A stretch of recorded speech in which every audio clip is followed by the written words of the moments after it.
Fellas, you know Degree Cool Rush deodorant, right? Well, last year they changed the formula, and guys were mad about it. One dude even started a petition. So guess what? Degree heard us, admitted they messed up, and brought the original Cool Rush scent back exactly how it was. And it's in Walmart, Target, and other stores now for under $4. So grab some and remember why its cool, crisp, and fresh scent made it the #1 men's antiperspirant for the last decade. Degree Cool Rush is back, and it smells like victory for all of us.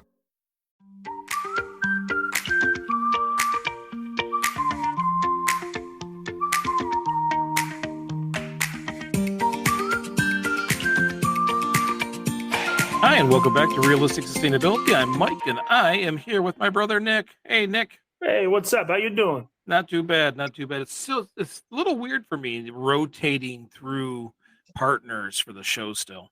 Yeah, I can imagine it's going to be a little strange, but to be honest, it's going to work better for our scheduling. I hate to say it. I love to be in every single episode. God knows I miss our listeners, but I really suck with time management.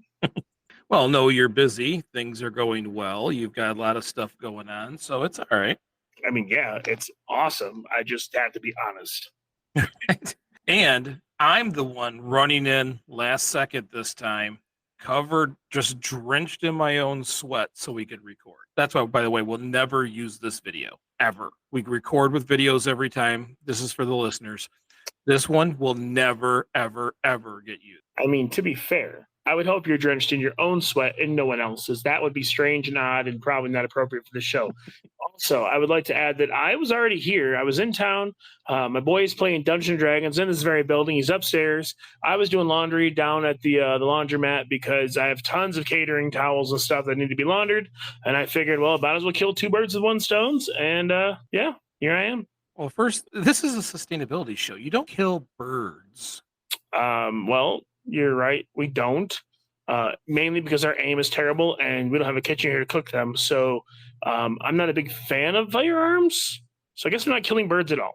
Okay. Well, I'm good with that. So anyways, I'm happy to be back here. I'm happy to be with you. It is weird not always being with you, but I will adapt. I will find a way.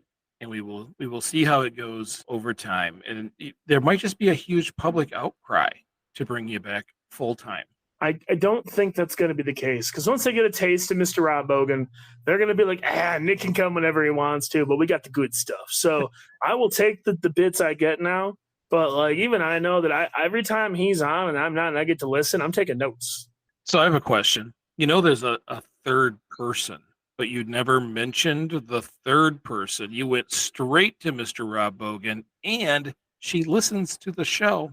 Okay, let's get two things straight here. The third person, the beautiful Jameson Nazarian, my wonderful sister-in-law, does not listen to the show that much. And if she does, that's great. I'd be surprised because she listens to our shenanigans enough. Why would she want to hear us try to talk about something else? But I didn't mention her because it's not the same. Like if she's on the show, that's awesome. But I get the same effect when you guys are in real life in first person. I get to hang out. I don't get to see Rob a whole lot. So like these moments when I am not on an episode are like my window into like hanging out with a friend that I never get to see. It's weird, but I enjoy it. Well, and I can see where you're going with that. Rob does ration his talent to us little by little. Little bit, Rob bit. All right.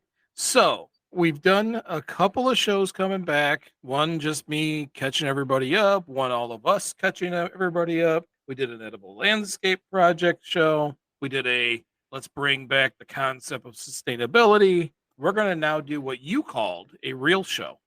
I mean, yes, I shouldn't have called it real. It's just, it has a topic, an area of focus, which I have intentionally not done any research on. I don't know much about it. I'm coming into this 100% ignorant, so I can just fire all of my ignorant ideas and opinions and comebacks at you, and you can either pick me apart or I'll pick you apart. Let's get it on.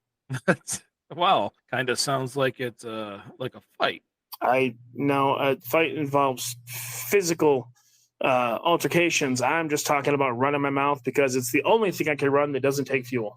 Fair enough. So this topic that we're going to go over actually, in hindsight, doesn't affect the world. It doesn't affect the whole United States, This is a Michigan thing, but I think it's worth discussing because quite often when it comes to environmental health, things fly under the radar. It has happened with our federal park system, where in the last, 3.5 years, we've opened more land than we ever have in history for drilling of oil and fracking. There's a lot of things that happen that can affect environmental health, social issues, all kinds of things.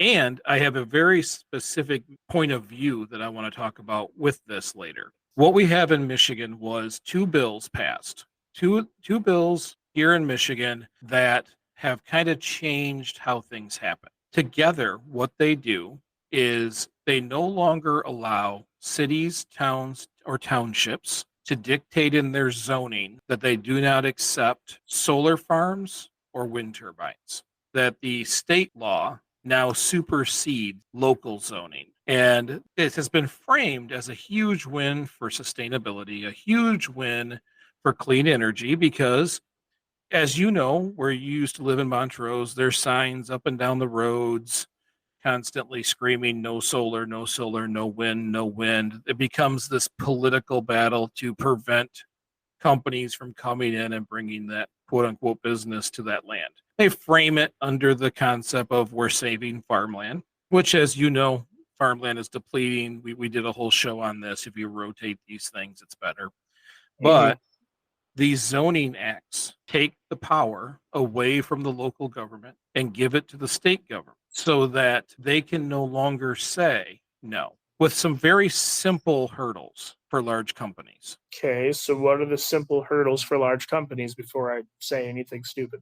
Well, first of all, it's anything that is 100 megawatts or larger. And so they have to, and it can be wind towers, wind turbines, it can be the monitoring stations for those. It can be the storage, energy storage, so battery storage. It can be, and it can also be the photovoltaic panels. These are the Okay. kinds of buildings, or the kinds of structures, solar inverters, monitoring stations that can all be built on this quote unquote protected lands without local vote. So, and there's a long list of like poles for the wire lines and all kinds of other stuff, but we're going to move on. And just remember, storage facility fits into all of them. But really, all they have to do is turn in a site plan, and it has to fit certain criteria. They have to basically prove it's not going to hurt anybody. This is from the company to the governing agency, which is the MPSC. I can't remember the acronym. I'll find it here in a second. But it's Okay. the company just has to prove basically it's safe. It's not encroached on someone else's land, so they have the right distance between the operating factor and the other person's land. By the way, it's the Michigan Public Service Commission is who gives them the certificates to build. So they Okay. will come to them, prove that it is a non-harmful. This is actually piggybacked on an older bill, which allowed people to mine and companies to mine lands without restriction also, because part of it Okay. is to prove that there is a valuable resource that is there, which wind and sun is pretty easy to find on the surface. So as long as you can prove that it's valuable, it has a market use, you're not encroaching, and you're not harming any of the people in that town, you can actually get a certificate to supersede the local zoning and build your project. Okay.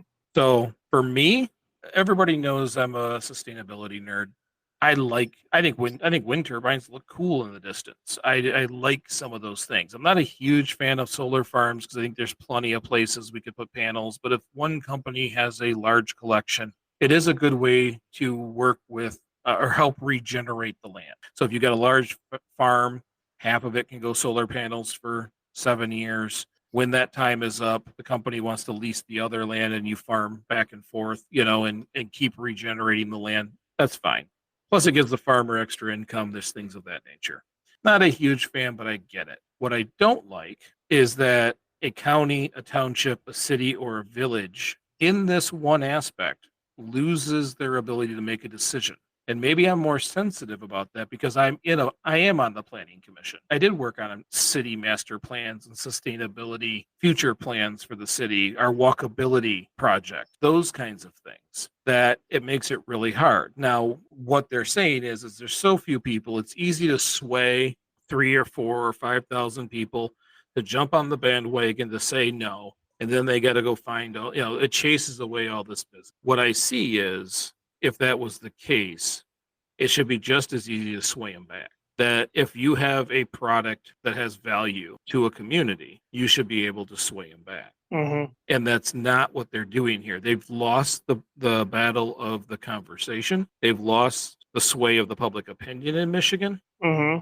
So instead of fixing that, creating confidence, what they did is they just voted to change the law, change the rule. They no longer get to zone themselves.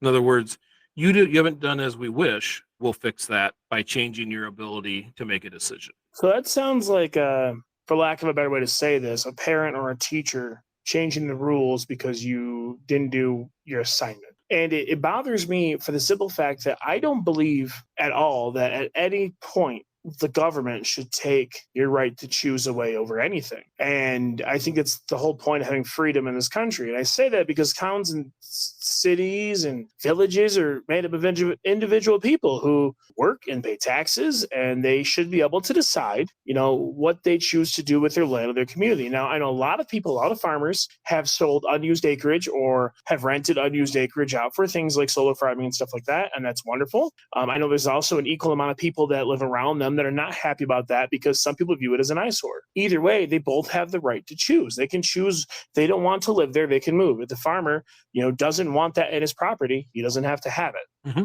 And I always thought that the way it was supposed to work was, there's federal government, then state, and then local supersede all them, because every situation, every community, for the most part, is different. So they get to make up their own rules on things. This is the opposite, and I don't like it. It's exactly what it is, and it's rare. I say it's rare. It really isn't. In Michigan, we kind of had the same problem in the past with emergency managers for cities or right to work spaces. We always call it something cool, so we think it's good for us. So maybe we're building a history of putting out a vote, not getting the answer you want, and then just changing it anyways. But I can see where in the state of Michigan, you're going to see a massive lack of trust in leadership. Not that any governing agency has built a massive amount of trust, but let's look at this. This is literally just being mad you're not getting your way and just changing the rules so it fits. Yeah. And I see this as, we don't have the time to explain it to you. We're just going to take the decision from you and do what we want to do. And it has that same vibe to me. I agree. I don't think that in most situations, someone taking your choice away is in your best interest. Now, don't misunderstand me. I understand that if given the option, there's a lot of people, a fair amount, that would make a poor choice at will and do it over and over again for whatever reason they decided. Some people make poor choices just because it's their choice to make, and they'll just do it despite you. But it's still their choice. And I don't think that unless there's like a huge emergency that calls for it, there is a reason to supersede what a community has decided is in their best interest.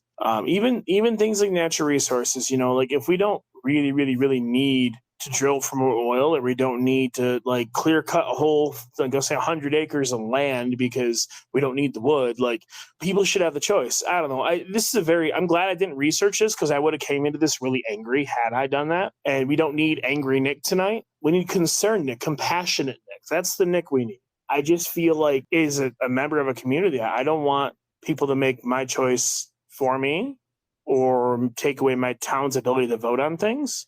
Am I misunderstanding this, or am I getting it? No, you're getting it. And so this is a cautionary tale in some way of not following the trend just because it feels good. So in a lot of small towns, again, we see those signs, and you called one of the signs to find out some of the things that their reasoning behind no wind or no solar in the past. Most of the answers are believable, but not necessarily a strong defense. It isn't something, ugly. We can go with ugly if you feel like that.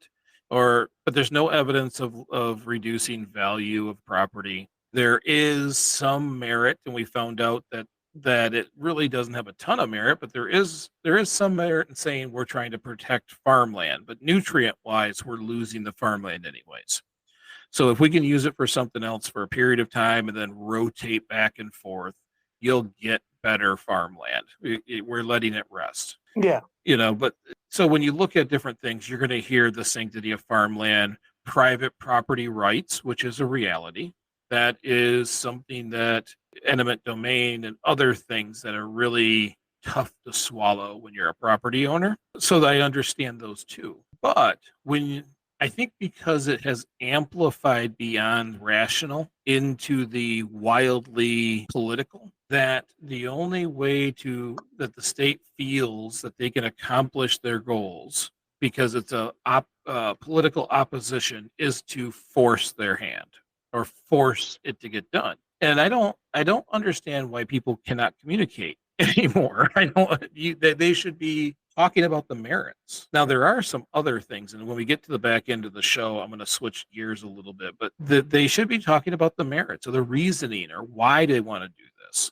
I think in this world, the best policy is always going to be to allow people to make the best decision they can make for their own personal life after being given all the information that there is to be given at the given time with whatever the situation calls for. If there is a community, I personally think that solar panels are circumstantially ugly, meaning I think a solar panel is a cool idea. I love what they do. I love seeing a field of them until that field is juxtaposed against like a forest in the background. And then I see trees and I see birds and I see this wonderful green, just beautiful foliage. And I'm like, you know what? They are really, really ugly when you put them against actual nature. Really, really ugly. But they're not supposed to look natural. They are man-made, in fact. And regardless of any situation like those, or the wind turbines or turbines, however you want to pronounce it, the same thing. Like they're very futuristic looking. Like they're very, very different, and they're very cool-ish. Like I like them a lot. I think that the new technology is amazing. I do think compared to nature, they're hideous. Well, and it's not something I'm used to seeing in this manner. Like it was really touted, and I caught it as a huge win for sustainability. This huge victory for clean energy in Michigan. But as I started reading it, it kind of alluded to these two bills, which, by the way, are House Bill or HB 5120 and 5121 for people who like really dry reading. Feel free. But it's out there. They could sell the bill as a good idea, but they couldn't sell the project. But I think if you got the time to market the bills, you had the time to help people understand and, in a sense, market the realities. I would agree with that. I'm not sure a lot of people even know, and I wonder how many states have these kinds of bills that we celebrate blindly because it's like a win for sustainability or a win for clean energy in your state. Well, it is if all you heard was that. Well, I mean, yeah, I understand that, but I mean, anything that's a forced change without people having the right to choose isn't a win. It may be sustainable on like a map or maybe on like a technical when you start looking at stats, but if it's going to cause someone to possibly rise up and like make their life super bad or something, like it's not really sustainable. That's the whole point, at least of this show, is really sustainability, things that you want, that can easily improve your life, not make it worse. And this, in my opinion, on a personal level would make it worse. I always jump up, but I always jump off to the worst conclusions too, Mike. It's not like it's if it's something I'm concerned about, I'm always like straight up worst possible scenario. But let's take a step back and pretend like I never read this. Okay. And you read a headline that says huge win for sustainability or clean energy, green energy, whatever term we're going to use. Mm-hmm. And then you think nothing about it. You've read the headline. It gave you a little dose of happiness. You moved on. All of a sudden, you have these sites popping up everywhere. Suddenly, there's more wind turbines around you. Suddenly, there's more solar panels. Mm-hmm. All clean energy, reasonably clean energy sources. In your mind, you hear victory, and then you see the fruits of the labor. So the person or the people behind the manipulation actually look like champions. The only thing that changed it is I was curious to how, and I read the bill. So I'm going to say this because I'll make sure I word this correctly. as someone who grew up reading comic books and watching cartoons and superhero movies, the idea of politicians or villains framing the narrative to do good, or as we like to call greenwashing everything, because that's what this is it always ends up the same. Everything, everyone's cheered, everything's amazing. You see Lex Luthor do it 5 million times in every possible world where there's a Superman, until all of it is revealed, until people realize, oh, we don't get a choice anymore, so now we have to do this. It's no longer a good thing. It's no longer, I mean, it may have some good results, but it's going to garner just as many bad ones. It's not, I mean, I guess one way you look at it is every villain is the hero of their own story. And so when you only get a portion of the story, it's easy to see the good. Yeah. It makes me wonder how many times in the past I'm that guy. How many times in the past did I not stop and pay attention and look at it and cheered on something that was probably more harmful than helpful? Because not that having more solar panels or more wind turbines in the state of Michigan is going to do terrible things. All the misinformation and the naysay stuff, that stuff is generally fictional. Yeah. Well, it also sets the tone for how many different areas and different places in the country can this be applied. It doesn't have to be just about sustainability. The moment you allow government or large companies to start changing rules and state laws based on what they would probably frame as the greater good for whatever the topic is, you start looking at violations of the possibility of violations of rights all over the board. It doesn't have to just be sustainability. Right. So that's kind of where my brain goes. All right, we're gonna take a step back for a second. Okay. And we're gonna lighten the tone. Lighten the tone. Okay, I can go higher. That's fine. Because you're getting worked up. I've already been worked up, so I'm making this fun. You're getting worked up, but we do have something I have to ask about. Magic Mind sent you some drinks. Oh, they sure did. They were, I think they were mad at me. Something about, there should have been plenty for the two of us, and plenty's relative. What they sent to me was enough for, I think I had 4 or 5, maybe 6. Honestly, I have to go through and recount the videos I make, because I made a video every day. I didn't post them all yet. I still have 2 I haven't posted yet. Okay. But I enjoyed them. They were definitely different. The first one was kind of crazy, but about the third one, I noticed that it was like a solid, mellow energy the entire day. My train of thought was very clear. It wasn't quite as frazzled as it is when I'm all hyped up on coffee. I really enjoyed them. So it's funny because I told you in the very beginning I didn't even like it. I was like, oh, I'll just tough them down. But by the third or fourth, I like them now. I look forward to it in the morning. So, but it was cool of them. And I talked about this in the last episode. The simple fact that they righted the wrong. Like, how many companies are like, you know what? Here's some more. I need to get him some. Yeah, that itself was super impressive. And you're right. They sent you a bunch. Half were for me. You bogarted them. I complained. They made it right. They did. And now, in defense of myself, I liked them so much I signed up. I used our code, RSPod20. I got 20% off my first. I did actually set up. And I don't know if this happens every time, but they actually send out some like survey stuff, and you can get discounts or free things just from doing these surveys. So I don't know if that's an everybody thing or if I'm just super special, but after I had signed up, they want to know how you feel and how that changes over 90 days. So I volunteered, and apparently I'll get a few more drinks that way too. But for myself, I'm busy. I can be busier longer and not even notice it. When I decided to try the Magic Mind, they sent it to me. They were gracious enough and amazing enough to send me a sample of my own that you couldn't keep from me. I felt like I needed to give them their just dues. I was like, okay, yeah, I'm going to do this anyways. I'm already making videos. And so, yeah, I was very happy to do it. They said they're great drinks. I'm super excited. I can't wait. I tried to buy some when the site was down, and then the next day you're like, oh yeah, their site's down. I'm like, oh, that figures. I almost swore there. I stopped myself. So I'm in.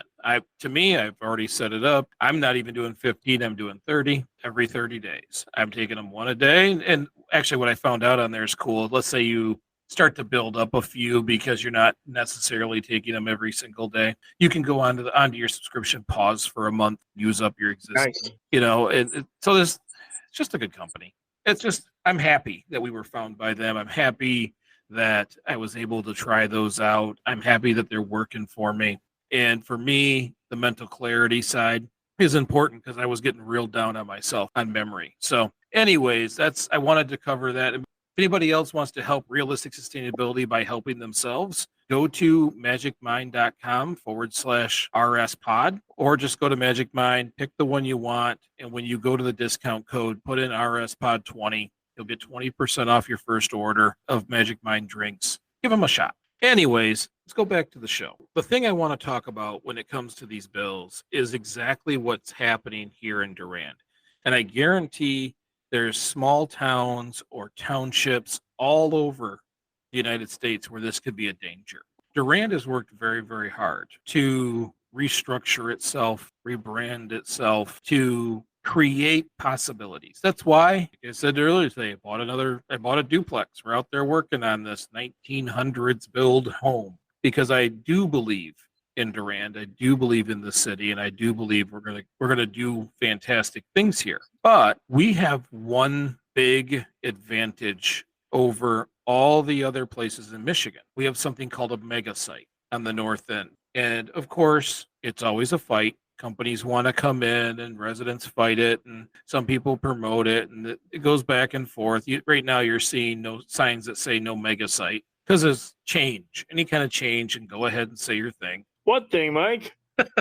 I said the word change and disrupted citizens. I expect a quote. People fear what they don't understand. There it is. Okay. So Stop acting annoyed, okay? Don't blame me, blame Stanley. It is the largest asset this small town has to offer. This is, and in case anybody's wondering, a mega site in the state of Michigan is when all of a large plot of land is owned either by the same person, same company, or has a written agreement amongst those within it that if a company that's deemed to be acceptable would like to buy that property, they've all pre-agreed to work together, which is pretty rare. There's two in the state of Michigan, which means a large company could come just north of Durand and completely change the profile of the city. Now, is that going to happen anytime soon? No. You can't get two residents to agree on anything, and that's a whole separate conversation. But what this bill does, I'm part of the Planning Commission. I helped zone solar farms and wind turbines out of the city limits because to me, there's no use within the city limits to use space in that manner. And I know it sounds funny to have the sustainability guys say, no, we don't want that within the city space, but we got such limited space. I don't think that sounds funny. I think that it very much depends on the scale of the city. If you're in Chicago, it makes sense to line buildings up with solar panels. If you're in a place like Durand, which is a couple streets of brick buildings and lots of residential businesses and stuff, I think the tallest thing in your town really should be a clock tower or a water tower. I don't really think you should have turbines here. No, and it can go further out from the city. It can go out, but in the cities, we have such limited space. And without developing that through business, the tax burden falls on the resident. And Jeff was trying to explain, the mayor, Jeff Brands, was online trying to explain that if we don't develop that space, that tax burden continues to build up on the existing residents as cost changes, as it's more expensive to do business as a city. It really makes it hard on the residents. We need to develop that land to bring in that revenue to relieve people of that burden. So their main focus should be getting more businesses in the city limits to support that tax base, not doing other things like that. Yeah. But right now being the mega site, it would bring in one really big company, right? Which is that's not where I don't favor that. Out of curiosity, when you say mega site, can you ballpark me how many acres, like what the acreage is? I don't remember. I think it's like 100 plus. It's all of that land from, and no one else will know this, but where the water plant is or Taco Bell all the way to the expressway and then all the way down towards the entrance. So it's a large chunk of land that could easily hold a large company. Unfortunately, though, when you say large, you keep saying large company. Most, by that scale, large companies are factories or they're like chemical plants. They're not generally anything that I feel like you'd want in city limits. I personally absolutely despise anything industrial in city limits. I think city limits should be residential and residential shopping and businesses that are local, doctor's offices, lawyers, stores, salons, barbershops. You want things that people actually want to go to. I Yep. don't like driving through a town and seeing like building supplies and gravel pits. I just don't. I think they should all be in townships. It's not that I don't think the community should have access to that stuff. I just think it's ugly. Even if it's just a Gilroy's, I just think like, oh, look at this. There's this beautiful little restaurant and this awesome little car detailing shop.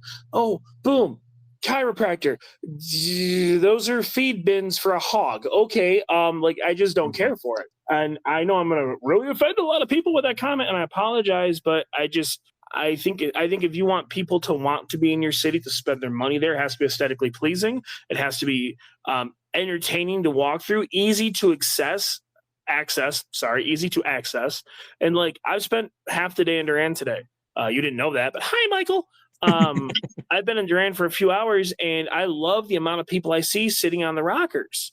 I love it. I see it all the time. You guys have those all down Main Street. They're everywhere. People are using them. It was a beautiful day today, minus the fact that for fat people, it was hot. Well, But- remember that they didn't want to have those, and luckily Jeff stood up against it. But people were going to steal them all. Remember? I know.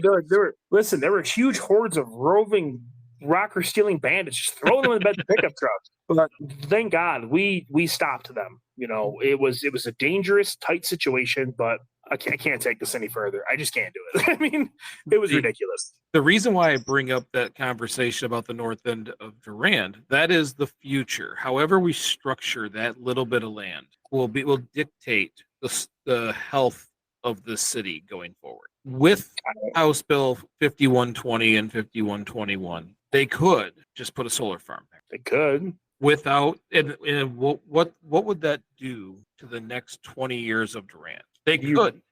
Again, we zoned it out, but the state can supersede that and allow them to buy the. So I don't know if I have a solid answer on this. I mean, on one hand, you could, which would produce a ton of power to whatever company puts that in there. Doesn't necessarily help Durand other than adding to your tax base. I mean, yeah, they're going to pay taxes on it, which is great, but we develop that land as a solar farm, there will be no jobs from that.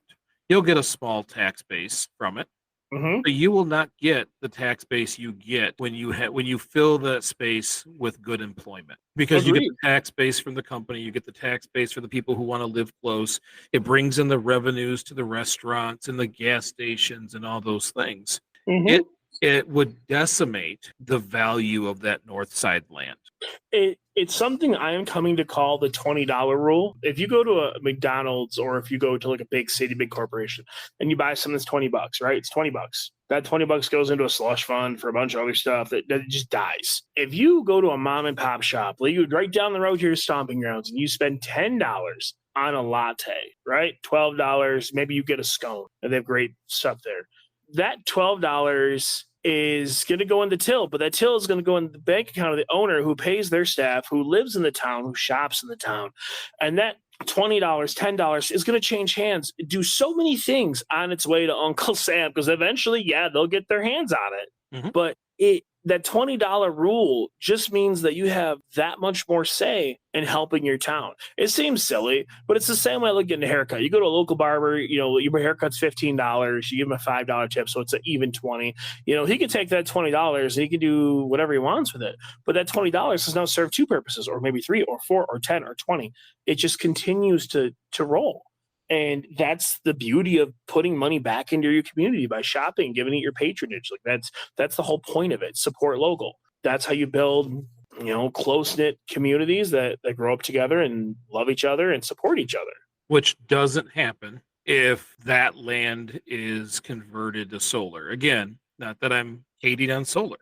I'm worried about the future of the city. So how many places across the United States, because it does say even villages, so even smaller than Durand, lose their ability to curate their city. If we don't have that, the growth in this town stagnates and possibly starts to shrink. That's why we voted it out of that surrounding area. It can go out into the fields. It just can't be in the city. And this takes that away. That's the main point, is that we want to be able to, in smaller or any community, make that decision.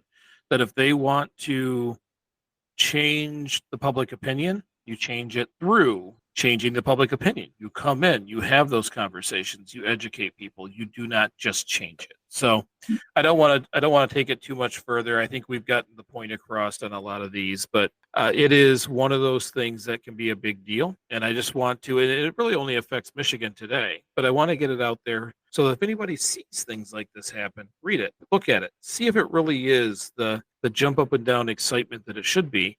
Or is it something like this, where they're just taking the power away from the local governments and calling it empowering for sustainability? So it's greenwashing a decision. Anyways, really the moral of the story is pay attention to what we're calling sustainable, pay attention to what we're calling victories for sustainability.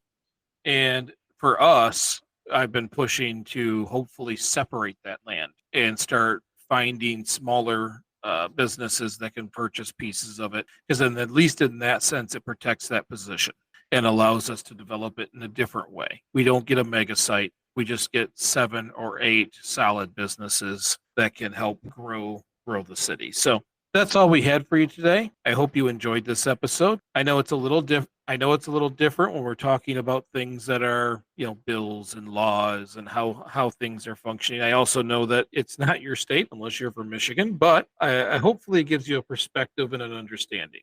So I hope you enjoyed this episode. First of all, let's thank again Magic Mind. They've been fantastic. They've supported us right from the very beginning of coming back. And again, if you want to get that clarity, get that energy, those things that we've been talking about the last month and a half, magicmind.com/RSPod. And if you decide to go ahead and give it a try, use the promo code RSPod20 and get 20% off your first order. But all of you, thank you for listening. Tell us if you've got some things that have happened in your area.